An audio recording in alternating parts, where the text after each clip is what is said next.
መጽሐፈ ሄኖክ በጣም ትልቅ መጽሐፍ ነው። ሀገራችን ኢትዮጵያ ጠብቃ ለዓለም ካስረከበችው ከሰጠችው ስጦታ መካከል አንዱ መጽሐፈ ሄኖክ ነው። ሄኖክ የአዳም ሰባተኛ ትውልድ ነው።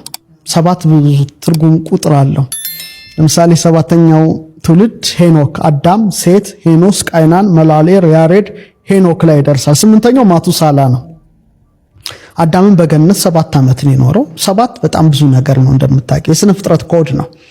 ለምሳሌ ሰው ራሱ ፊቱ ላይ አልፋ እግዚአብሔር 7 ነገሮችን አስቀምጦበታል። በእኛ ዕውቀትና የጥበብ ትምህርት 2 ዓይን፣ 2 ጆሮ፣ 2 አፍንጫ ቀዳዳ አፍ፣ ወደ ሰማይ አቅንተን ብንመለከት 7ቱ ሰማያት፣ 7ቱ ሊቃነ መላእክት፣ ፀሐይ፣ ጨረቃና 5ቱ ፕላኔት በአይን የሚታዩ እነዚህ ነገሮች በጣም ሰፊና ጥልቅ ነገሮች ናቸው።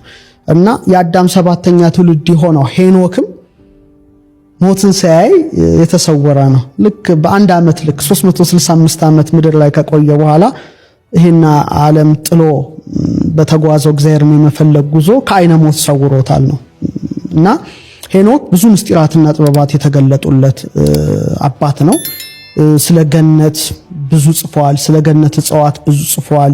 ስለ ፀሐይ፣ ስለ ጨረቃ፣ ስለ ከዋክብት በጣም ብዙ ጽፏል። ፈለከ ፈለካትን ማለትም ሰማየ ሰማያትን፣ አየረ አየራትን፣ ስለ 12ቱ ነፋሳት፣ ስለ ጥልቁ በጣም ብዙ ነገሮችን ጽፏልና ያ መጽሐፍ እንግዲህ መጽሐፈ ሄኖክ በመባል ይታወቃል። መጽሐፈ ሄኖክ ይሁዳ የቅዱስ መጽሐፍ ጸሐፊ፣ የአዲስ ኪዳን ጸሐፊ አንዱ ይሁዳ ይባላል። በመልእክቱ ላይ ከመጽሐፈ ሄኖክ ጠቅሶ ጽፏል። መጽሐፉ በጣም የተከበረና የተቀደሰ መጽሐፍ ነው።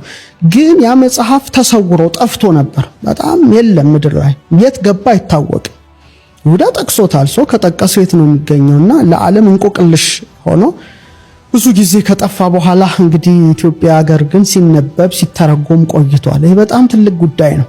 እንደውም አሁን ምናልባት ዩቲዩብ የምታይ ከሆነ በጣም በዚህ ሰሞን ኦር ባሉትን ቅርብ ዓመታት ውስጥ የኢትዮጵያ ሄኖክ፣ ኢትዮፒክ ሄኖክ የሚሉ ብዙ ነገሮች እየወጡ እንደሆነ ብዙ ይባላል። ጁቢሊስ፣ ኩፋሌ እና ወደ ኢትዮጵያ ቀኖና እየመጣ ነው ዓለሙ ያስብላል። እና መጽሐፍተ ሄኖክ በእርግጥ በዓለም ላይ 3 ናቸው አሉ የሚባሉት።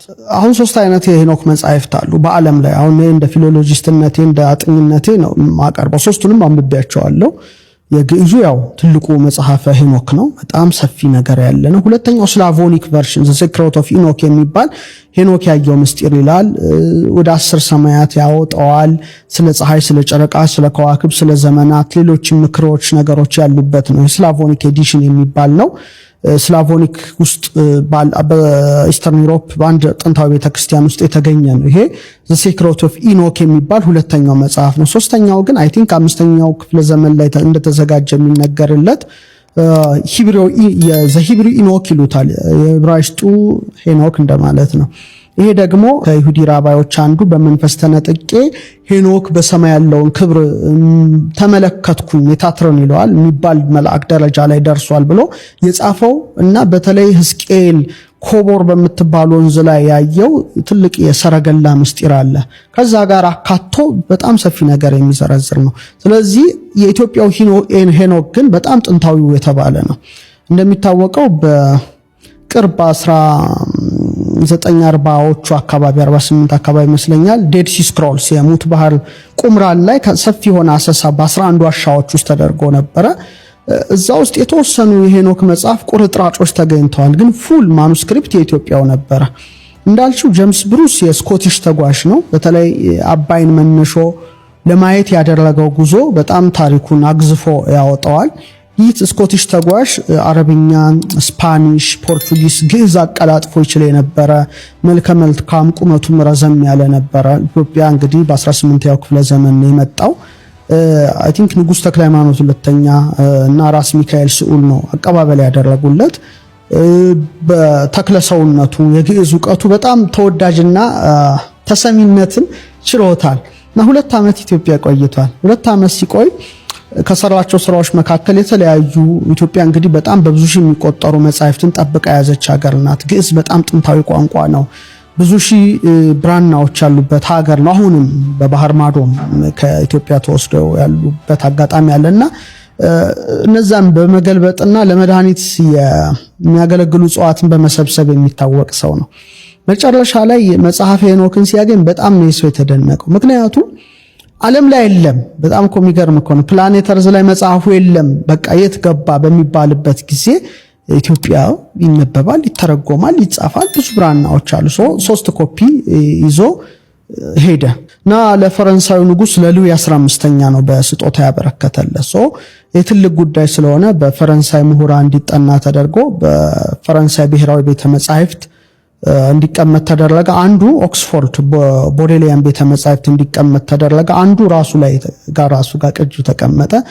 ካረፈ በኋላ እንደገና ወደ ቦዴሊያን ቤተ መጻሕፍት ተሸጋገረ ማለት ነው። ከዛ ያ የሄኖክ መጽሐፍ መገኘት በአውሮፓ ላይ ትርጉሙ ቀላል አልነበረም ነው።